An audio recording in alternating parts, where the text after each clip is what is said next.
Reading or listening to a really good mystery is like riding on a fast train. There's simply no way to get off until you reach the end and solve the mystery. The creator of the first mystery stories knew a thing or two about holding the attention of readers. This was Edgar Allan Poe. Poe is better known as a writer of terrifying short stories and of wildly romantic poems such as The Raven. But it was he who invented the first fictional detective, Auguste Dupin. Dupin was the first detective to solve a crime simply by using his great mental powers and observing clues, rather than using violence. Of course, Edgar Allan Poe was so concerned with his hero that he didn't bother to give names to most of his other characters, leaving blanks that a storyteller has to fill in for a recording such as this. But overall, the story of the purloined or stolen letter remains one of the classic mysteries. The Purloined Letter by Edgar Allan Poe. This is a matter of the gravest urgency. If word should somehow leak out, why, the entire government of France might fall. Monsieur Gironde, chief of the French secret police, looked across at his two listeners to make sure that they understood the importance of the situation. They did. The first of them was his host for the evening, Monsieur Auguste Dupin. Dupin was one of the most brilliant men in all of Europe, and seated next to Dupin was his cousin, Adele. And she smiled across at Monsieur Gironde. He continued. The matter is centered around a stolen paper, a purloined letter, to be exact, said Gironde. The letter was sent to a lady whom I shall not name. You do not need to name her, said Auguste Dupin. There is only one lady in all of France with sufficient power to draw into her situation the chief of the secret police. And he smiled at his cousin Adele, for they both knew that this must be the Empress of France herself. Do go on, monsieur, added cousin Adele. Yes, madame. As I was saying, the lady, for he would not name her, was reading this very private letter in what she thought was the privacy of her rooms. Suddenly, in walked the Minister of Finance, Pierre d'Arcy, followed by several of his assistants. Taken by surprise, the lady had no time to hide the letter in a drawer. The best that she could do was to set it down on her desk, face downward. D'Arcy, who had been the first to enter the room, saw her do this, and he must have read from her expression that she did not wish anyone to know the contents of the letter. Calmly, he approached the desk, carrying a stack of papers he had brought for her to sign. These he set down on the desk immediately next to her letter, and in the course of shuffling his papers, he lifted her letter, put it among his own papers, and replaced it with another unimportant document. Excuse me, interrupted Auguste Dupin. There is no doubt of this? The lady saw him do it, but she could say nothing. It would only have focused the attention of the others in the room upon her stolen letter. Well, you know Pierre d'Arcy. He calmly finished his official business with the lady, smiling at her all the while, and left, knowing he had the letter and that she knew it. And let me guess, said Auguste Dupin. Since that day, Pierre d'Arcy has been blackmailing the lady, and has become quite a bit wealthier. Am I correct? Of course, but it is not merely a matter of money. It is a matter of power also. He has forced her to exert her influence with her husband in such a way that D'Arcy's own power within the government grows every day, throwing the balance of government out completely. The lady has asked me to find the letter and bring it back to her. Cousin Adele said, Won't that be a terribly difficult task, monsieur? After all, a letter might be hidden anywhere.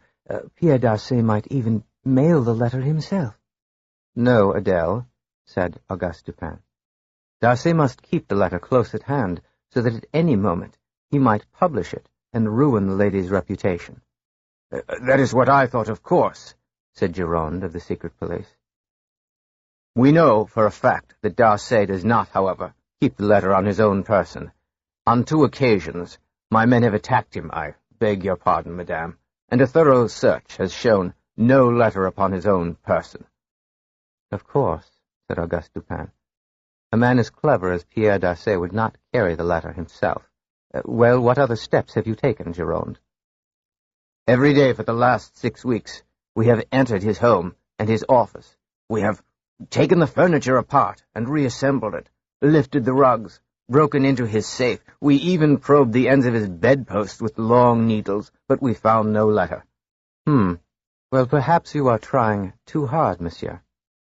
Do not joke with me, Dupin. Can you help? I will try. Can you describe the letter to me, so that if I should see it, I will recognize it? I can do better than that, Dupin. Here. And Monsieur Gironde reached into his coat pocket and drew out a single sheet of paper. This sheet is the same size, the same type of paper. Naturally, we have not written the actual contents of the stolen letter upon it. Naturally, said Auguste Dupin.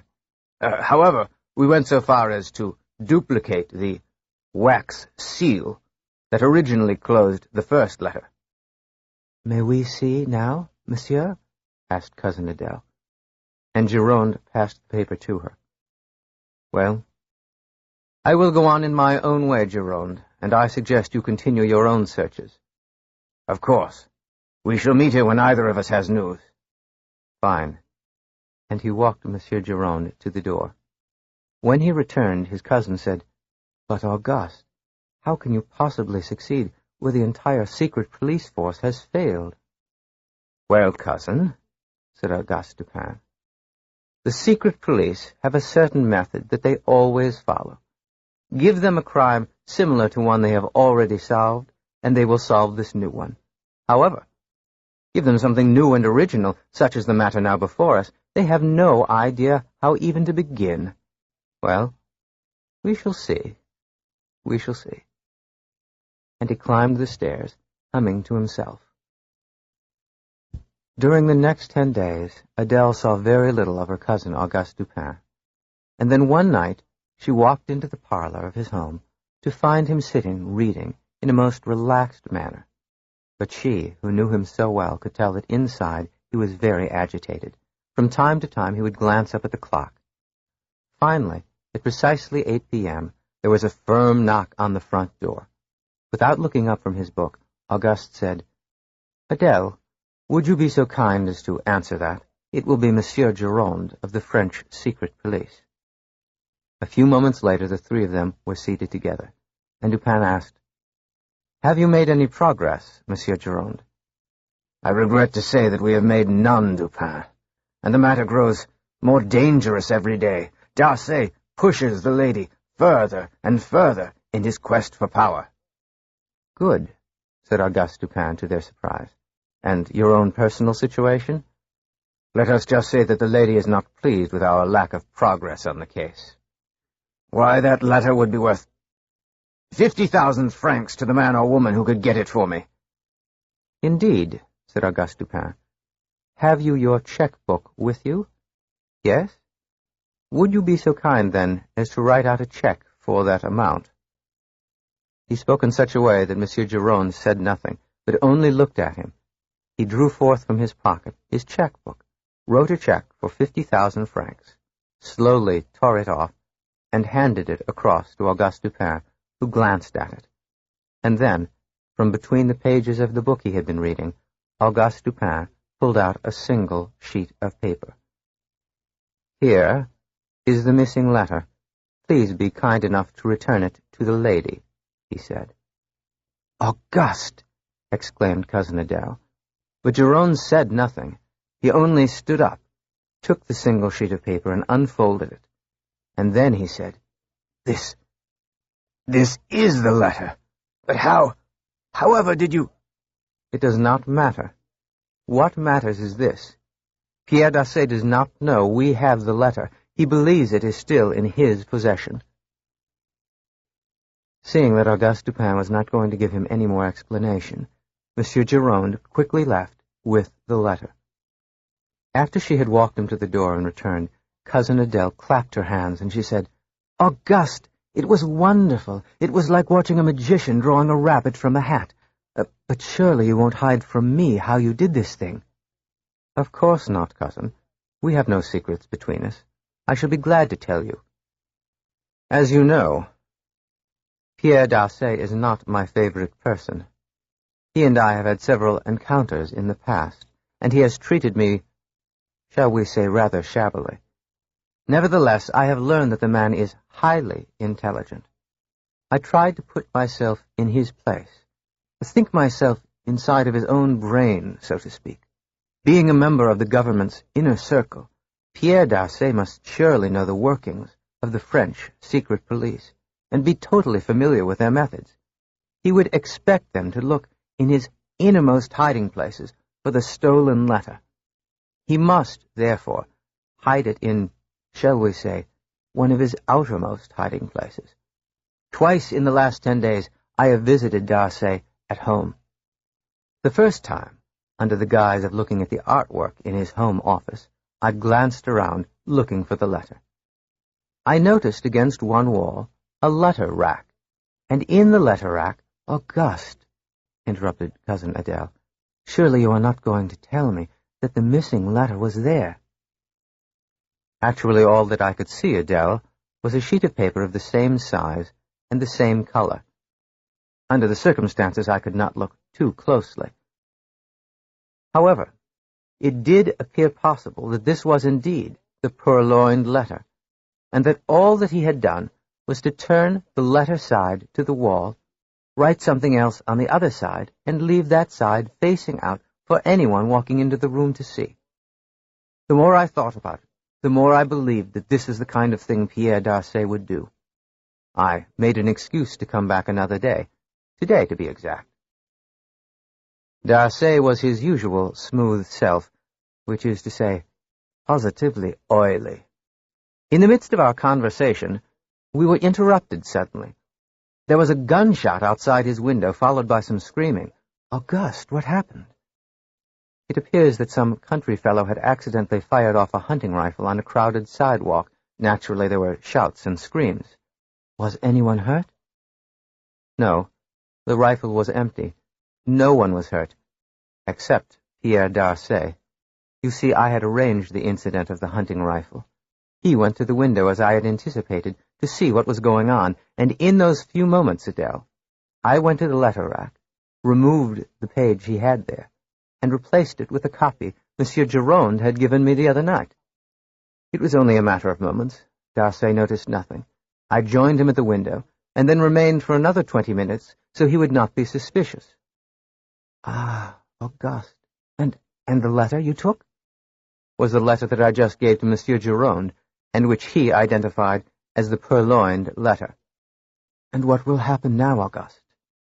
Now? Now we have only to wait for Pierre d'Arcy to spring the trap on himself. A man so hungry for power will never be satisfied. He will push the lady again, but now, with the letter back in her own hands, she will not protect him. The Emperor will hear of his rudeness, and d'Arcy will be dismissed from his post in the government forever. When he rushes home to get the stolen letter, to publish it and ruin the Empress's reputation, he will pick up the page, turn it over, and he will not find the dangerous letter that he expects to see. Instead, he will see there, written in a hand with which he is not familiar, the words, "Thou shalt not steal." And Auguste Dupin smiled. G.K. Chesterton was already a famous British author when he turned from poetry and serious essays to writing detective stories. His sleuth, little Father Brown, is still one of the most beloved of all fictional detectives. This was the first of the Father Brown stories. The Blue Cross by G.K. Chesterton. Where is Flambeau? The police in a dozen European countries wanted to know the whereabouts of the most daring, the most creative thief of the century. Where is Flambeau? Every newspaper reader wondered about this fascinating, huge Frenchman who was a master of disguise and accent. Where is Flambeau? In all of Europe, there was only one man who thought he knew.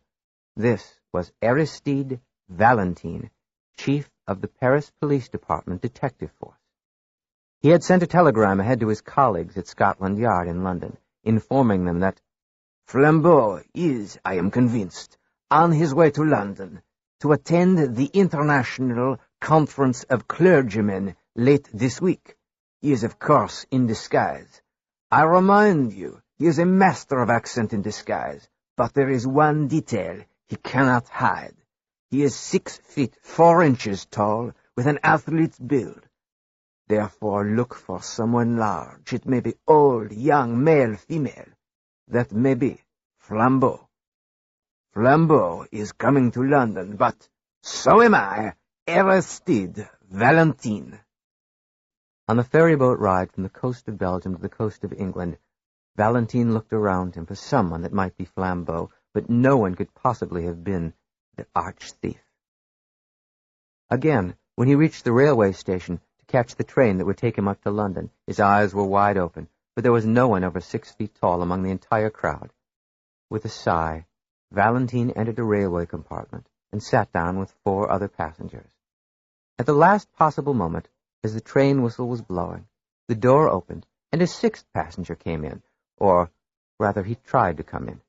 It was a little Roman Catholic priest, and as he tried to enter, somehow he turned his umbrella sideways, and it jammed in the doorway. When he pulled back to release the umbrella, he dropped from his arms the pile of brown paper packages he had been carrying, and when he bent down to pick those up from the ground, his hat fell off. At last the little priest had everything well in hand, and he entered the railway compartment, and he sat down directly opposite the detective, Aristide Valentine. The lady sitting next to Valentine looked at the little priest and said, "I beg your pardon, Father. Wouldn't you be much more comfortable if you set all them packages in the luggage rack overhead? It's a long ride to London to carry all them parcels, you know." The little priest looked at her. His face was as round as a dumpling, and his eyes were as naive and innocent and blue as those of a child. And he said to the woman, "Oh, that's a very kind suggestion, ma'am, but you see, I'm so terribly forgetful. I rather fear if I put my packages up there, I would forget them when we arrived in London. And to tell you the truth," and he looked around, as if revealing a great secret, "in one of the packages I have a special treasure. It's a lovely cross covered with, well, beautiful blue stones."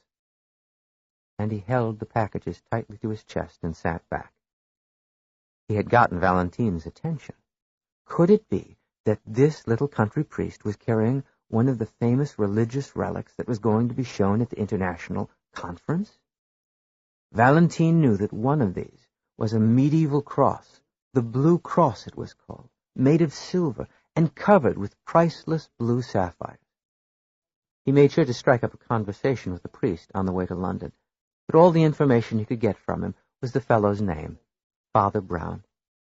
As they all exited onto the railway platform at the London station, Valentine tapped the little priest on the shoulder and said, "I beg your pardon, monsieur, but if you are indeed carrying a precious treasure in that package, would you not be better off not advertising that fact to the world? There are nasty people here in London. Thieves, you know." Oh, my goodness," said little Father Brown. I hadn't thought of that. Thank you." And he rushed off through the train station.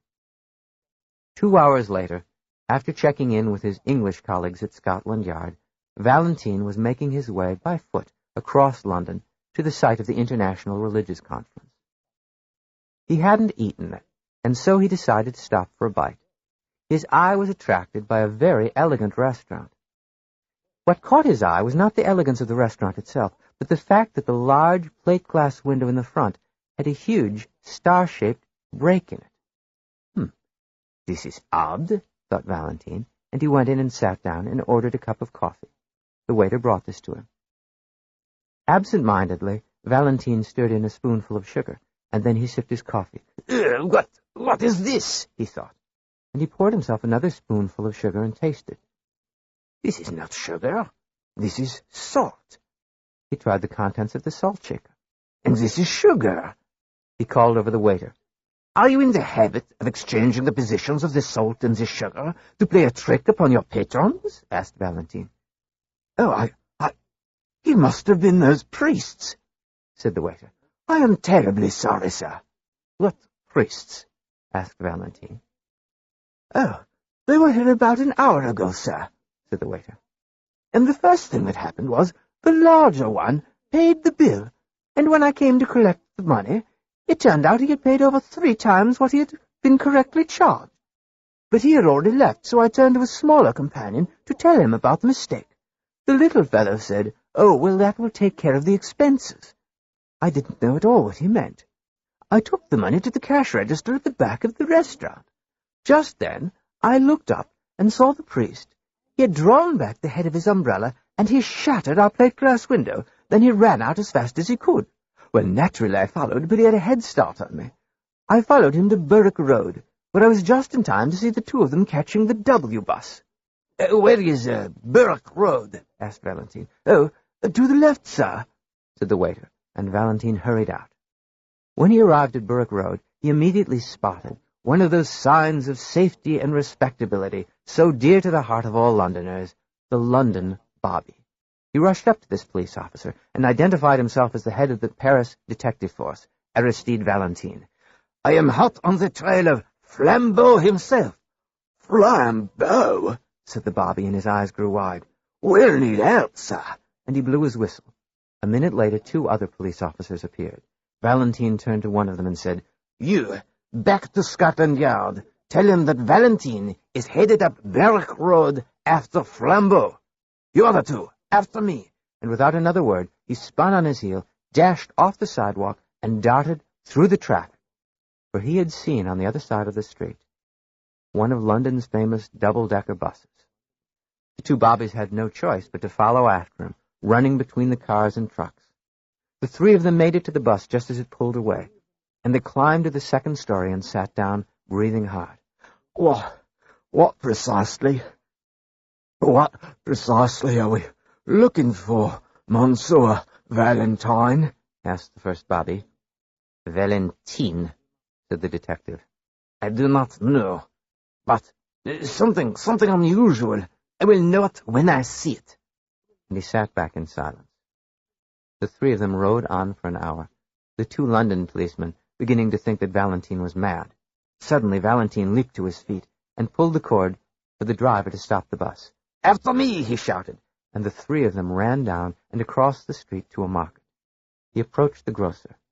Excuse me, monsieur, I cannot help but notice, on top of your display of nuts, a large sign reading oranges, and on top of the oranges, a sign reading nuts.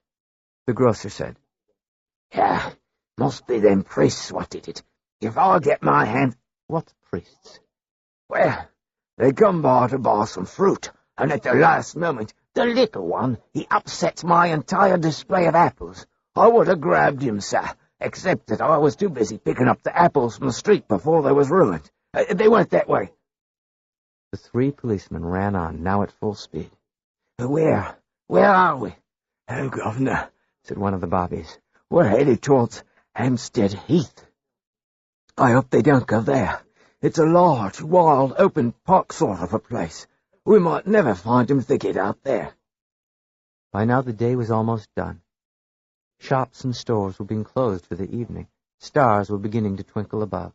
Up ahead only one shop was still brightly lit. It was a candy store, and Valentine on a whim ran in. The lady behind the counter looked up. One of the bobbies spoke. Madam, did 2 priests come by here a little while ago? Oh, yes, now that you mention it, they did, she said. They stopped in for a handful of peppermints, and then they left. But then the little one came back, and he asked me whether by any chance he had left behind a brown paper package. Well, I looked around and said, I don't think so, Father. Well, he said, if it should turn up, me being so forgetful and all, here's an address. Would you mail it here? And he even left me some money for postage. Can you imagine? Well, I was rather surprised a minute later to look down at the end of the counter, and sure enough, there was a package. So I mailed it off just a few minutes ago. It was a Westminster address. I hope it wasn't important, officers. Where did they go? Asked Valentine. Towards the park, she said. The three policemen dashed on at full speed. Up ahead, in the now almost deserted park, they saw two black-clad figures headed for the trees, one very small and round, and one very large. We mustn't let them see us, said Valentine to the other policeman.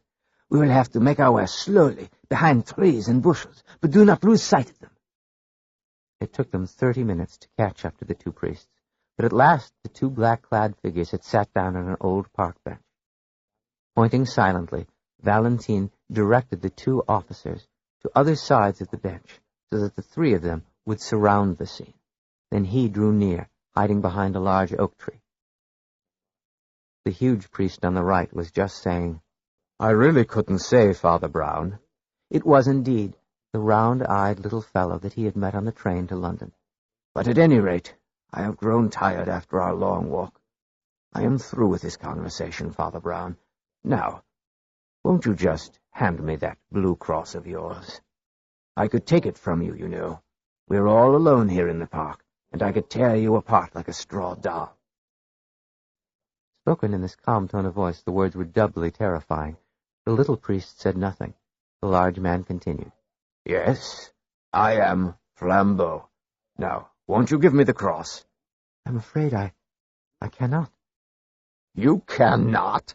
said Flambeau in disbelief. "You're right, you cannot. And let me tell you why. It's because I have already switched it for an identical package. Back there on our bus ride." You switched it when?" "On the bus ride."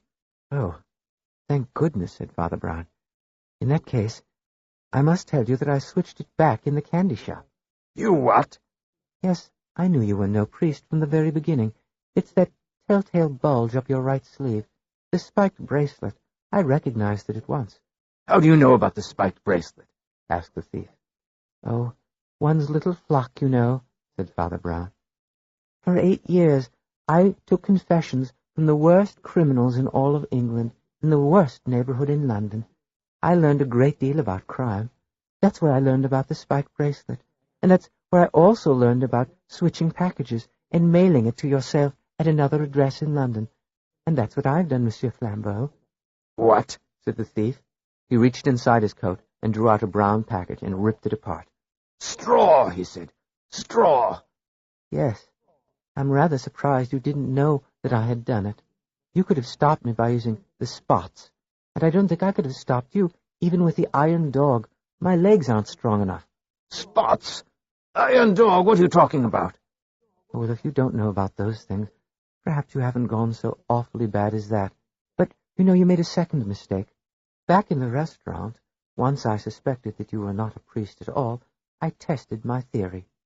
I purposely mismarked our 4-shilling restaurant bill until it read 14 instead.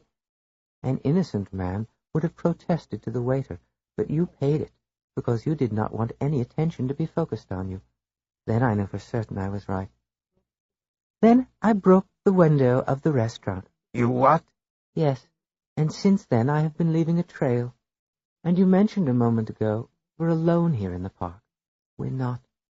The police have caught up with us. There are several of them over there in those bushes, I believe, and behind that oak tree, if I'm not mistaken, is the greatest living detective." And Valentine and the 2 London officers stepped forth. Flambeau rose to his feet and looked around. He saw that he was surrounded. Being a sportsman, he removed his hat and bowed graciously to Valentine. But the detective looked at him and said, "No, Flambeau. Let us both bow to our master." and he too removed his hat.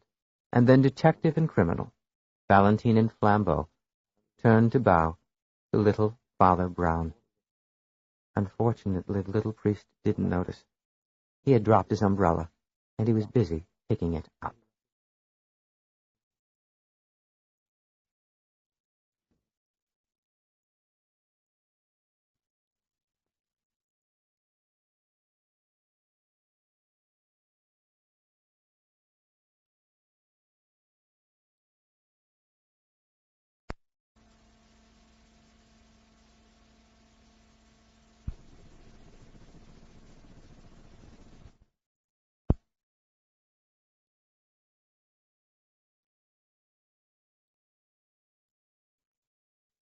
The American Edgar Allan Poe invented the modern detective story, but most mystery fans will tell you that it was perfected by a Scotsman living in London, England. The author's name was Arthur Conan Doyle. Doyle admitted his debt to Poe. Then he went on to create Sherlock Holmes and Dr. John Watson, two of the most popular characters in all of literature. Some years ago, a survey of Sherlock Holmes fans determined that this story was one of Arthur Conan Doyle's greatest. The Adventure of The Red-Headed League by Arthur Conan Doyle. "Watson," said Sherlock Holmes, "I would like you to meet our visitor, Mr. Jabez Wilson. Although I've heard only the beginning of his story, which I will ask him to repeat for you now, certain details convince me that it is unique among the thousands of cases with which I am familiar. Mr. Wilson, if you would be so kind as to begin again for the benefit of Dr. Watson here, who has worked with me on many cases." The elderly, stout, red-haired Mr. Wilson sat up in his chair, cleared his throat dramatically, and prepared to begin again. "Well, Doctor," he said, "it was like I was telling Mr. Sherlock Holmes here. It's this business of the Red-Headed League." "The what?" asked Dr. Watson. "The Red-Headed League." And out of the corner of his eye, Dr. Watson could see his friend Holmes trying not to laugh. Holmes spoke. "First, Mr. Wilson, please give Dr. Watson a little background about yourself and your circumstances, other than the obvious details that at some time you undertook manual labor, and that at least once in your life you traveled to China." "Well, those details may be obvious to you, Holmes," said his friend Watson, "but they're not at all obvious to me. However did you reach those conclusions?" Yes, Mr. Holmes. You're right on all counts, but how did you know?" said Jabez Wilson. Said Holmes. "Watson, I would have thought you would have noticed for yourself. The business of the undertaking manual labor is quite clear. Compare the size of Mr. Wilson's right hand to his left. The muscles of his right hand are much more highly developed. Obviously, he has worked with that hand." Yes. As a young man, I was a ship's carpenter. In fact, that's when I traveled to China. But how did you know that?" "Well, there is upon your right wrist a tattoo, which is quite characteristic of Chinese tattoo art. I've made quite a study of the subject, you see. Watson, notice the delicate pink color of the fish scales, absolutely unique to the Chinese tattoo artist." "Well, you know, Mr. Holmes," said Wilson, smiling, "when you first said those things, I thought you was quite clever. But now that you explain it like this, I see there's no trick to it at all." Said Sherlock Holmes. "Perhaps, Watson, I should not explain myself in the future. Well, do go on with your story, Mr. Wilson." It seems that Jabez Wilson owned a little pawnbroker's business on Saxe-Coburg Square in London. Business hadn't been good for a number of years. He'd once been able to afford 2 assistants, but now he was down to only 1, and that only because the fellow wanted to learn the business and was willing to work for half pay. Having no family, being a widower with no children, Jabez Wilson's entire life was based around this pawnbroker's business, and sometimes he didn't even leave his shop at home for weeks at a time. What had drawn him out finally was a newspaper advertisement shown to him one day by his assistant. "Ah, yes, Mr. Wilson. Before Watson arrived, you were beginning to tell me about this assistant of yours. Do go on." "Vincent? His name's Vincent Spaulding. Been with me, 3 months now, Mr. Holmes. Very clever, very hard-working sort of a fellow. Has proven to be a great help to me. And, of course, part of that help is he's willing to work at half what he might earn elsewhere." "Indeed," said Dr. Watson. "It seems to me that, whatever your story may be, it may not be any more remarkable than finding an intelligent, hard-working young man who will work for half pay." "Well, he ain't so young, really, Doctor. 30 or even 35, I'd say." "Indeed." "Yes, very clever, wonderful sort of a fellow, although he's got one rather funny habit." "And what is that?" "He's crazy for photography." said Mr. Wilson. He's always snapping pictures with that camera of his all day long, and then darting down into the basement to develop the film, sometimes for hours at a time. At any rate, one day he brings me this advertisement, which he's just spotted in the Evening Standard. Here it is, Doctor. And he handed across a newspaper clipping. Dr. Watson read it. The Red-Headed League announces an opening. Imagine, the Red-Headed League. Position pays £4 weekly for minimal work. Open to any red-headed man over the age of 21 years residing in London. Apply Monday, 10 a.m., 7 Hopes Court, Fleet Street. Most unusual business. Well, that's what I thought, Doctor. But as you can see, I've got this head of bright red hair. And he sat up rather proudly. When Vincent showed me this advertisement, he said he wished he had hair like mine. I said I didn't understand. So he told me all about this red-headed league. He seemed to know something about it. It seems that there was a certain Ezekiah Hopkins, a red-headed man born in London, who had crossed the ocean to the United States and made a fortune there. He was a self-made man who had worked hard for his success, and when he died, it turned out that in his will he had left millions for this red-headed league. It was just to make things easier for other London men with red hair. Easier than what he'd had himself, you understand. Very unusual.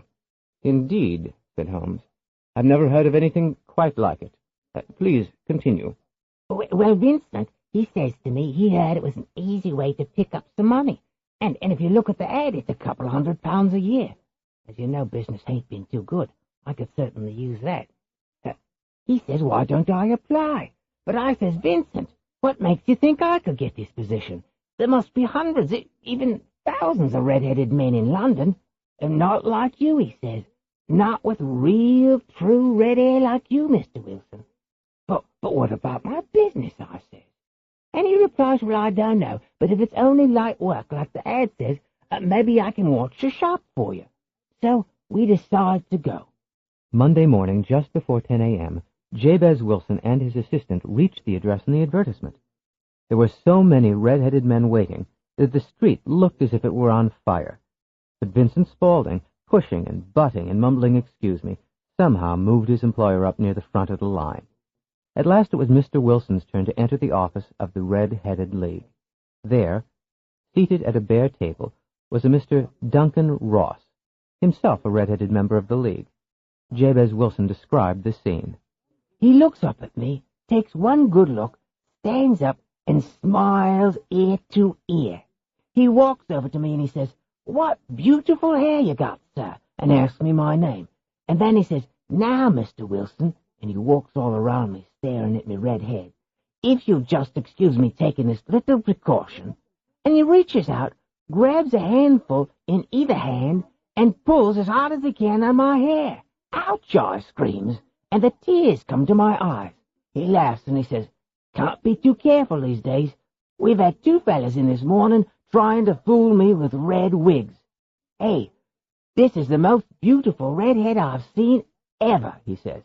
And he sticks his head out into the corridor and he says, "I'm sorry, the position for the Red-Headed League has been filled." Well, all the others groan and they start to go away. Mr. Ross sat down, offering Jabez Wilson the other chair. The pawnbroker's assistant, Vincent, stood and listened from the doorway. Mr. Ross asked a series of questions, taking notes all the while, and at last he smiled and asked Wilson, Now tell me, can you go to work right away, starting tomorrow?" I said, "Wait a minute, what's the work? I have a business already." He says, "All right, here's the conditions. You got to come here every day from 10 in the morning till 2 in the afternoon. You can't leave during your hours or you lose your position with the league. It's part of the contract." "Well, all right," I says, "but what about the £4 per week that the ad says? And what's the work?" "Oh, every Saturday I'll pay you," he says. "Every Saturday like clockwork. And as for the work, here you go." And he pulls out this bloomin' big book. He says, "You are to copy out by hand the entire Encyclopedia Britannica." "What?" interrupted Sherlock Holmes, and he burst out laughing. Well, I had a bit of a strong reaction myself, Mr. Holmes, but that's what the work was, copying out the encyclopedia. The book he was handing me was Volume 1, the letter A, don't you know? Most interesting. And, you said you weren't supposed to leave at all during those 4 hours per day. That's correct. He would meet me there every morning at 10 in the morning. He'd have the door unlocked and all, and I would come in and do my work, copying. He'd leave after he'd got me set up, you know, and just pop in periodically like, to see that I was still there and doing me work. And were you? Always. I wouldn't think of losing my position. You know, I needed that money. And after all, Vincent was taking care of the shop for me. Indeed. Everything had gone well for 8 weeks, with Duncan Ross paying £4 every Saturday to the red-headed Mr. Wilson, until that very morning. When Mr. Wilson had arrived, he found the office door locked. On the outside was a sign reading, "The Red-Headed League is dissolved as of today." Jabez Wilson waited, but Duncan Ross never appeared. Now I'm beginning to think it's some sort of a hoax or a fraud or something. Or maybe it ain't, and I've just misunderstood and I've lost my position with the League, and I sure could use more money. Then I remembered I heard about you, Mr. Sherlock Holmes, and I thought maybe with your clever brain you could explain the whole matter to me. But the detective was sitting back in his chair, with his eyes closed. At last Holmes opened his eyes and sat forward suddenly. "Mr. Wilson," he said, "tell me more about this assistant of yours, Vincent Spaulding. Describe him, for example." Oh, he ain't nothing special, Mr. Holmes. Medium height, brown eyes, brown hair. Oh, and on his forehead you can see there's a discoloration. It's a funny sort of a shape. Sitting there on the globe of his head, it looks like the map of Italy on a globe of the world, don't you know? Are you saying, Mr. Wilson, that this discoloration, this stain, is the shape of a boot? Yes, exactly. The shape of a boot. Very well. Thank you very much. I think that will be all. Now, if you will excuse us, Dr. Watson and I have our work cut out for us. It is Saturday now. I believe that by, let us say, Monday night at the latest, we shall have information for you. Well, all right, Mr. Holmes, said Jabez Wilson, struggling to his feet. Just one more thing. You know, I ain't no wealthy man. You know, I know you've done a bit of work for some of the rich folks here in London, and... Don't worry, Mr. Wilson. My customers pay according to what they can pay. Besides, in this particular case, I've the feeling I will be compensated from another quarter altogether. Good day. Good day. Holmes stood by the window and watched as Jabez Wilson made his way slowly up Baker Street. And then he turned suddenly, and he took his hat and his walking stick, and Watson came with him as they went down the stairs and got into a horse-drawn taxi. A half-hour later, they had made their way to Saxe-Coburg Square, the location of the pawn shop. Watson knew better than to ask Holmes what this was all about. They got out on the sidewalk near the pawn shop. There's the pawnbroker's business across the way, Holmes. Indeed, said Holmes, and he cast his eye up and down the street, looking carefully at every business and every home. They then crossed and stood directly in front of the pawnbroker's shop. Holmes looked carefully at the sign, and then, suddenly, pounding his walking stick on the sidewalk, he said, "This will not do at all, Watson. Come with me." He led his friend around the back of the pawnbroker's shop to the next block. "Now, Watson, what businesses do you see here on this street?" Let's see, a tobacconist, a bookstore, branch of a bank, laundry. Yes, that will do. Back to the pawnbroker's shop, Watson, at once. What's this all about, Holmes? Don't interrupt my thought processes, Watson. Soon they were back in front of the pawnbroker's shop. Holmes knocked on the door. A moment later it opened, and there, standing in the doorway, was a man who must undoubtedly, from the description, be Vincent Spaulding, the pawnbroker's assistant. "Excuse me, sir," said Sherlock Holmes. "We appear to be a bit lost. Could you tell me, please, how would we reach Bell Street?" "Oh, well, gentlemen," said Vincent Spaulding, "you should go down there 2 blocks, turn left, and go for 3 more blocks. You cannot miss it." "Thank you very much indeed, sir. We're much obliged." And then Holmes and Watson marched off. What was that all about, Holmes? That was all about his knees, Watson. His knees? What do you... Watson, meet me this evening at Baker Street. Wear heavy, dark clothing. Oh, and bring your revolver, Watson.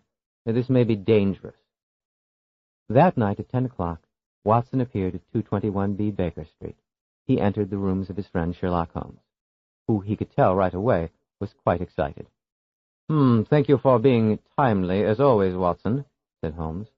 "The other 2 members of our party should be here at any moment. One of them you know already, Inspector Jones of Scotland Yard." Jones? I thought you had a rather low opinion of his detective work." "Indeed I do. As a detective, the man is a complete idiot. However, if you put into his grasp a criminal, he will hold on tenaciously like a lobster. That is why we need him this evening. But I hear their footsteps on the stair now."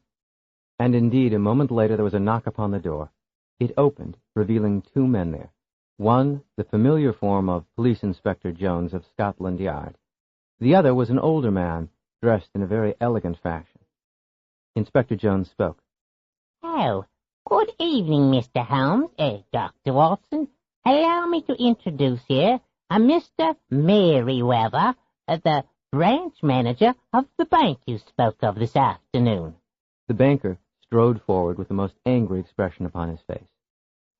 "What precisely is so all-fired important as to drag me away from my regular Saturday night card game?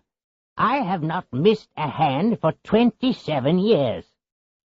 "I assure you," said Sherlock Holmes, "that this evening you'll be playing for much larger stakes, Mr. Merryweather." "Yes, but from what this Inspector Jones here tells me, it's all on your word, the word of some amateur detective." Amateur detective? said Watson, springing to his friend's defense. But Inspector Jones beat him to it. "Now, Mr. Merryweather," he said, "Mr. Sherlock Holmes here is quite a clever fellow in his own rather unorthodox way.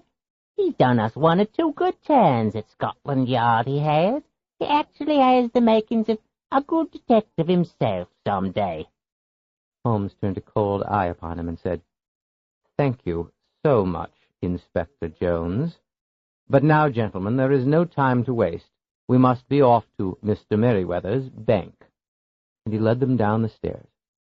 Soon the 4 of them were traveling in a horse-drawn carriage through the gaslit, dark streets of London. A half-hour later, the 4 of them descended from the taxi near the branch bank in back of the pawnbroker's shop on Saxe-Coburg Square. After the taxi had departed, Mr. Merryweather took out a heavy ring of keys, and looking up and down the street nervously, he led Holmes, Watson, and Inspector Jones down a narrow, dark alleyway next to the bank building. He carefully unlocked a heavy iron door, let them in, and then relocked the door behind them. He then led them through a virtual maze of corridors. Every so often there would be another heavy metal door, and then he took them down a long, steep flight of stairs that ended in the bank vault itself. This, too, he unlocked. Watson and Holmes, by now, were lighting their way with lanterns that Holmes had provided. Watson said to the banker, "I must congratulate you, Mr. Merryweather. It appears that the security in your bank is quite fine." Yes, Doctor," said Merryweather. "As you've seen, we're quite safe from any sort of robbery attempt above, and down here, too, as a matter of fact." And he tapped his walking stick on the flagstone floor. Holmes looked at him sharply. "Mr. Merryweather, I must ask you to keep your voice down and not to tap that stick on the floor again." At that moment, the door to the vault opened, and the 4 men went in. Dr. Watson looked around, turned up the lantern light, and sat down on top of a heavy wooden packing case. Holmes observed that at present there was something of great value in the bank vault, something that was usually not there. He asked the banker what it might be. Mr. Merriweather hesitated, but Holmes insisted. Well, if you must know, said the banker. About 3 or 3.5 months ago, the directors of the bank had decided that there might be a sudden, unusual demand for cash, and we did not have that much cash on hand, and therefore the decision was made to purchase 30,000 French gold coins. These gold coins were deposited in this vault. Ordinarily, we would have distributed them among all the branches of the bank, but since it was only a temporary situation we faced, we left all of the gold here. We've been rather nervous about it, but security being so good and all, there was really no reason to worry. Was there? Dr. Watson looked around. 30,000 gold coins. Where are they? Oh, Said the banker. you're sitting on them. What? Said Watson, and he stood up from the heavy wooden case. 30,000 gold coins certainly constitute enough of a treasure to attract thieves. Wouldn't you say, Inspector Jones? Yes, I would. Now, what's all this about, Mr. Holmes? You wouldn't give me all the details this afternoon in Scotland Yard. What if I were to tell you, Jones, that this evening you are going to come face to face with Mr. John Clay? John Clay? Who's John Clay? John Clay, Watson, is England's outstanding bank robber, train robber, and safecracker. And I myself have crossed paths with him on 2 occasions, although I have never met him until today. But I expect to meet him here at any moment. Therefore, gentlemen, we must take up our positions behind these boxes, or these columns, as the case may be, and wait, I'm afraid, in the darkness. And that is what they did. They waited in the complete pitch-black darkness for an hour, but it seemed even longer. Then suddenly, they heard a scratching noise. It went on for about a minute, and then all at once, a thin line of golden light appeared in the flagstone floor. There was a scratching noise as one of the giant flagstones was moved slowly back, and more light filtered into the bank vault.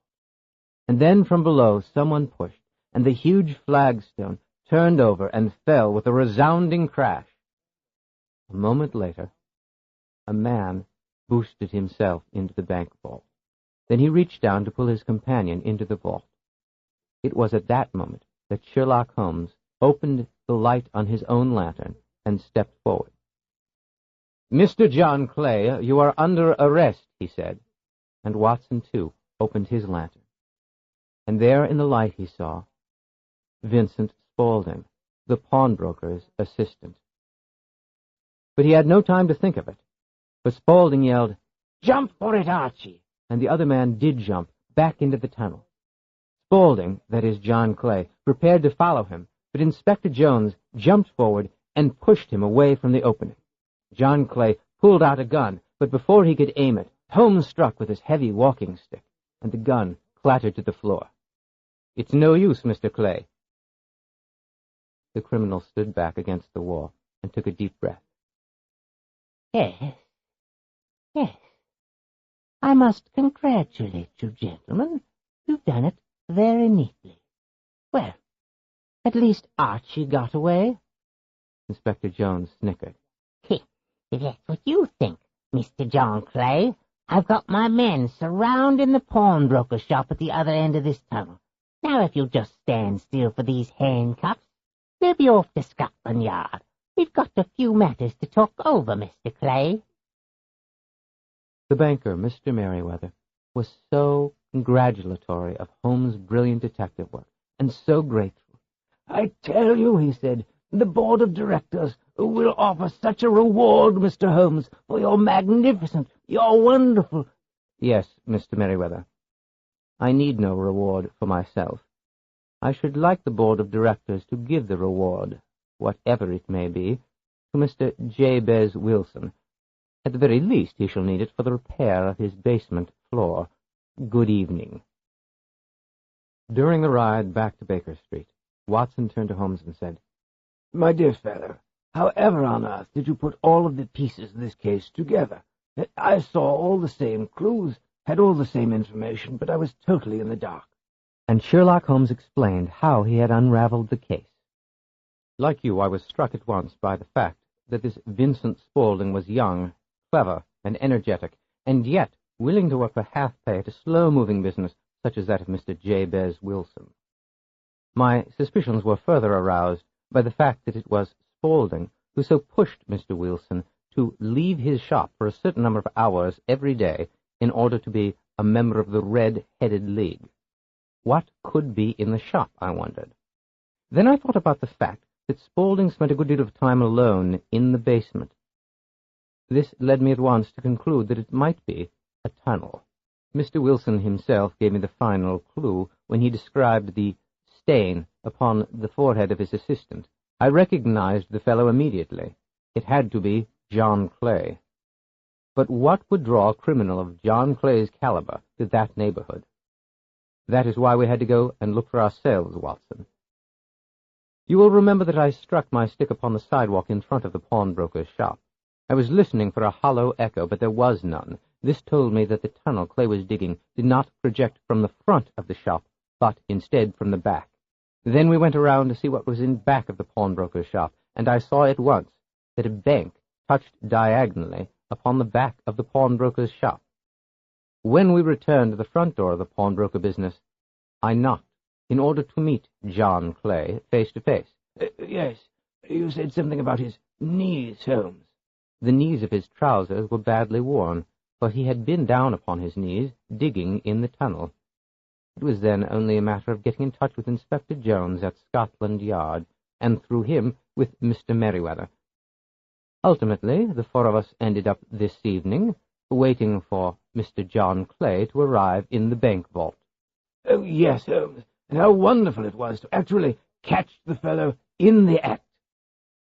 Not merely in the act, Watson, but, so to speak, red-handed.